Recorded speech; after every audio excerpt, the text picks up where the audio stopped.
Hello, everybody.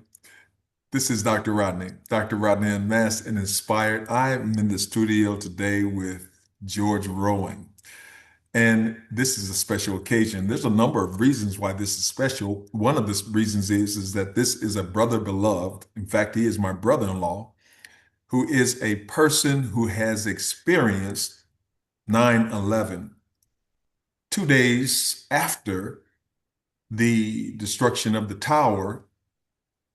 George was called into that environment, and it has affected his life. And the beautiful part about it is that one of the things that you will get from our conversation today is what it means to be a survivor when there are difficult situations that you face in life.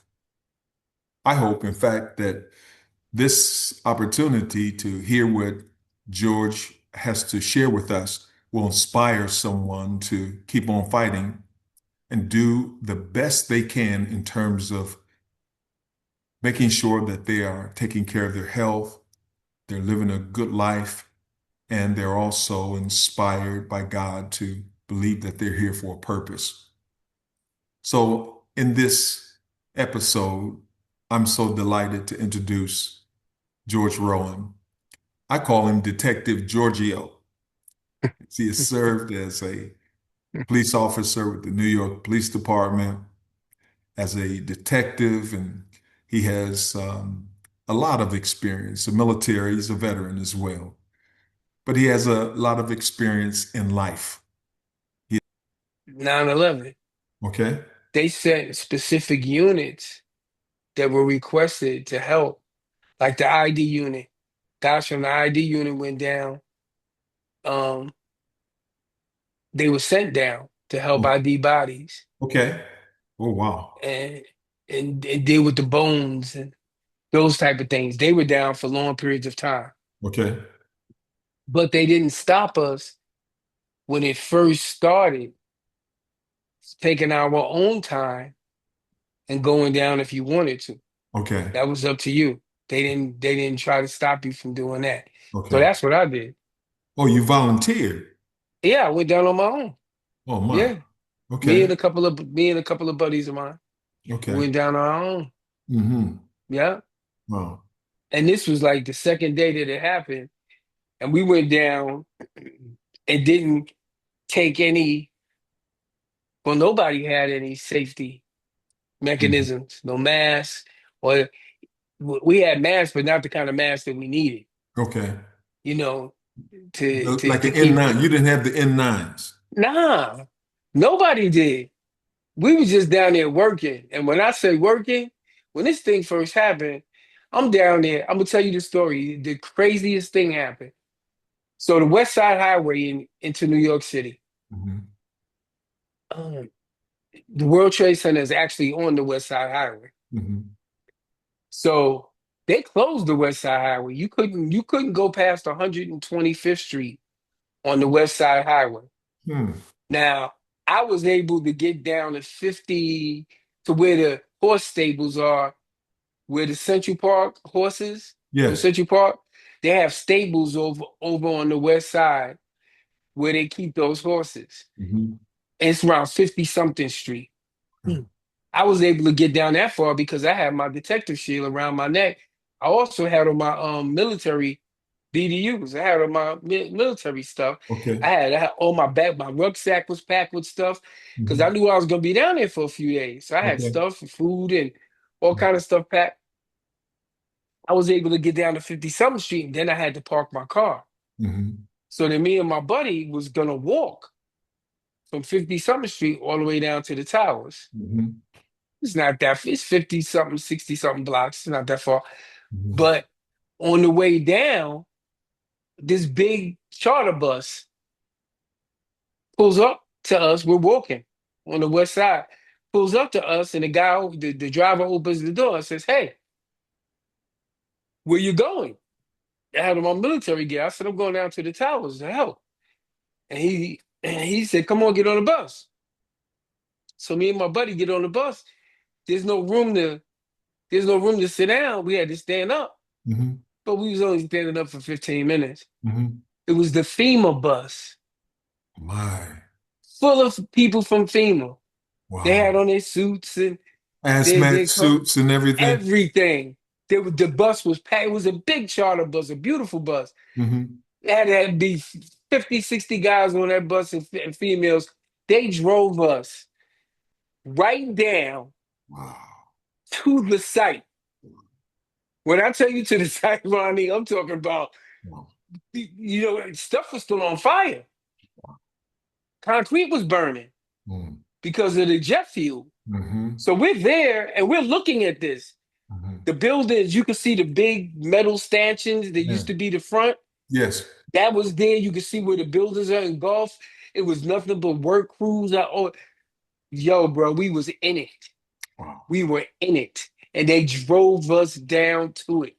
Mm. Yes, indeed. And that So we amazing. got off the bus, man. Wow. And they let us off the bus, and it Hmm. was getting dark the first night. And there was a firehouse directly across the street from the World Trade Center. Okay. And it had gotten real pretty beat up Hmm. when the building fell, but it didn't get completely destroyed. And the firemen was shoring up the entrance. Hmm. And they let us off right there. And we went there and we hung out with them for a minute till we got on the what did they call those guys? What did they call us? It's on the tip of my tongue. I can't remember. Chemotherapy does that to you, makes you Yeah. forget everything. Yeah. They called it the bucket brigade Okay.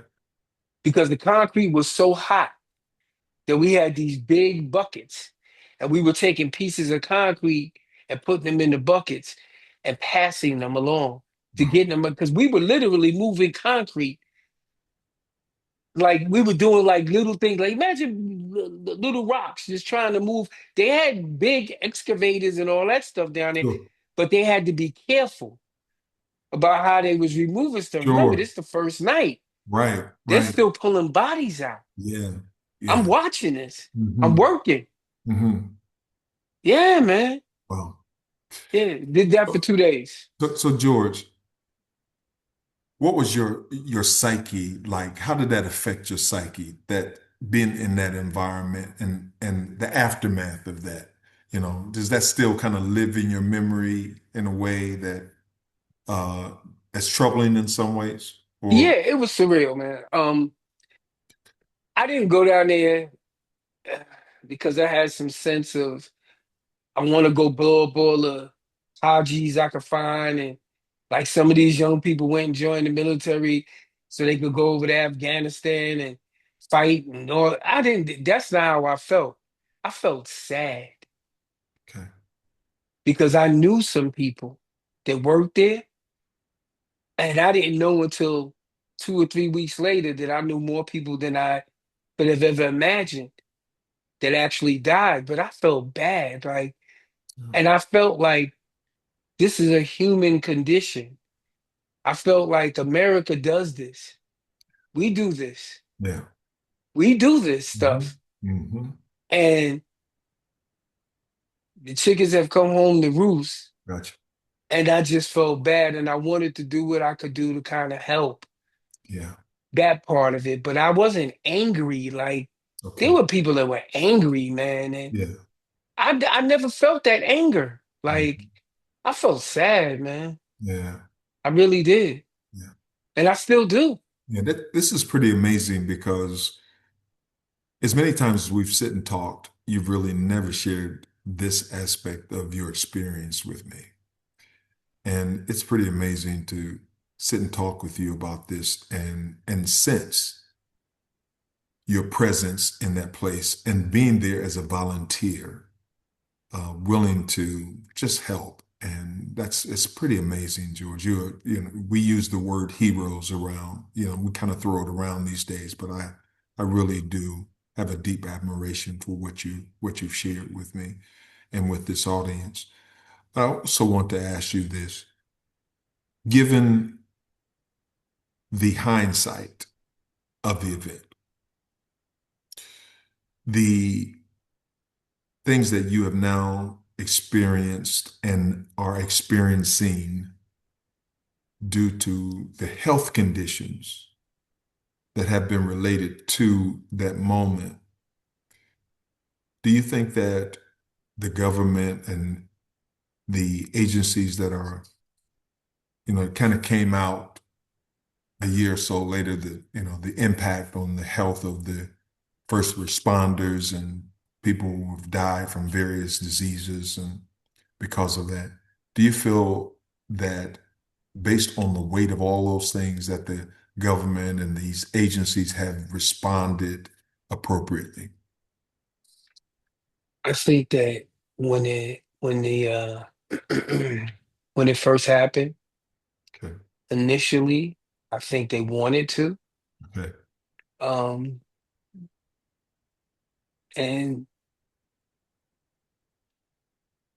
what they had put together to happen for the first 5 years, maybe, Mhm. worked really well. But we forget things really fast. Mhm. And we're on the next news cycle. Yeah. I don't care what anybody says. Some people didn't let it go. A lot of people didn't let it go. But our politicians, Yeah. 5, 10 years down the road, the promises that they made, they didn't keep. Hmm. So I know guys who started experiencing symptoms 5 years or less after it happened, and they were taken care of pretty good. Okay. They Hmm. really were because their symptoms manifested themselves early. Hmm. I didn't start having symptoms until 2012. Okay. So, and there's a bunch of people who were late Okay. bloomers as far as the symptoms were concerned. Sure. And the longer that it went on before you got your symptoms, not because they thought that your symptoms weren't real or they weren't related to the World Trade Center, because they medically have to prove that these things are from the World Trade Center, and they put you through Better a test. whole Yeah, I'm bunch of sure. tests to make sure. I'm sure of that. Yeah. And they know it's from the World Trade Center, so that's not an issue. Okay. But they cut the funding. Okay. They cut the funding. So Mm. whereas they did certain things for people who became symptomatic early on, Hmm. those same things didn't continue. Okay. Yeah, it didn't continue. Okay. So and So, now Trump is it's a joke now. He's talking about taking away the medical, yeah.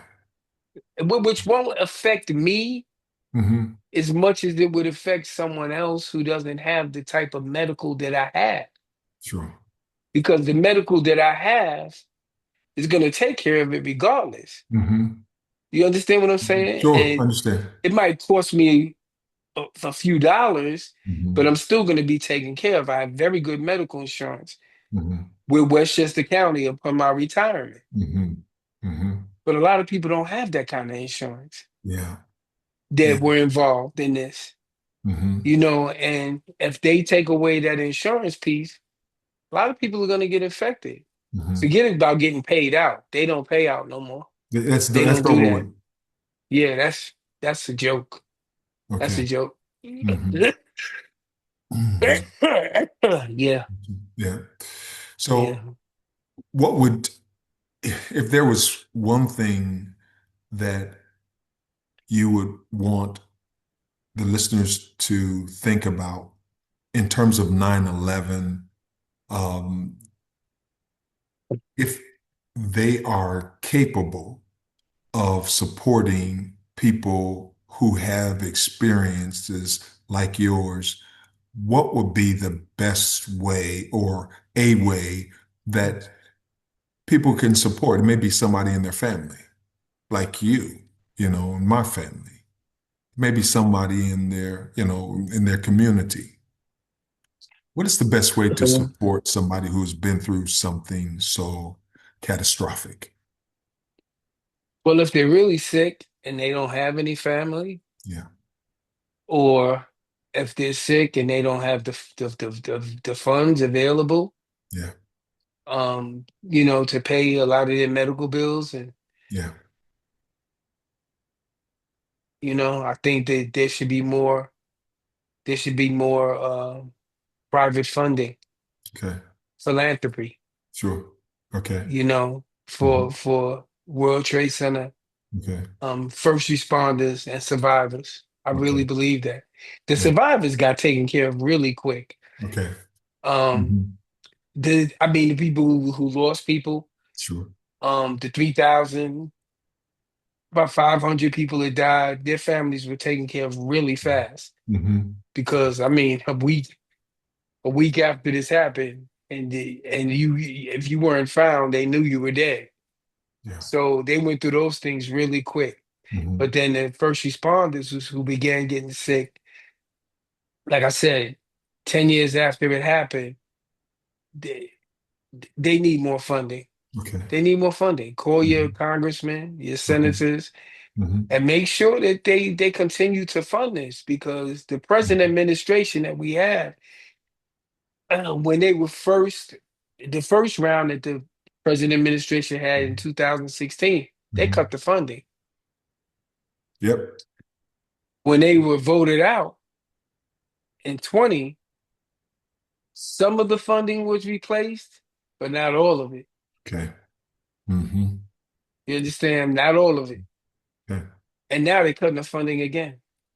Well, So, all right. Well, yeah, it's sad. it If is. I had to do it again, I would have stayed my butt home. Okay. That's an I'm gonna be honest. honest with you. Yeah. And I would have grieved from a distance. Okay. I would have been sad from a distance, and Yeah. I would have did what I could do to help those Hmm. after the fact. Sure. But I wouldn't have went down there. But you know something, there's something very special when we do things that aren't necessarily a part of our, you know, makeup, something so courageous to go down there and be a part of something that was indeed a tragedy. But to do something like that is also kind of one of those common points for me. It's points of inspiration where God says, you know, put something inside of you to do something that seems irrational at the moment, but you did it, and you decided to do it. And I believe somehow when God places that in you, that he also takes care of you in the midst of these things. These bodies are frail. You know, Yeah. yeah, we're all going to go through something.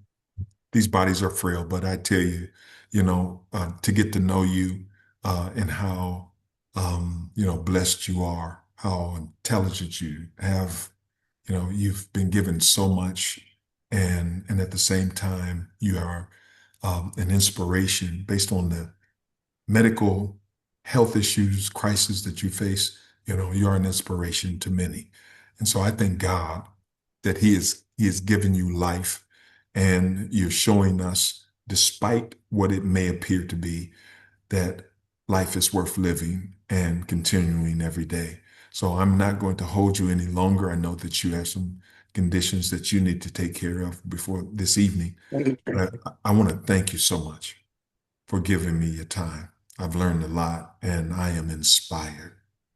So thank you, Thank you. George. If there's Thank a you, Rodney. last word that you want to share, feel free. No, Okay. no. Okay. Mm-mm. Well, I let out a lot. yeah, yeah. You shared, Yeah. and this is gone straight to the heart. So thank you so very much for your time. And I'm sure people will be enjoying this for years to come when they listen to this podcast and hear what you've had to say about 9/11. I hope it will air. My goal is that it will air on 9/11.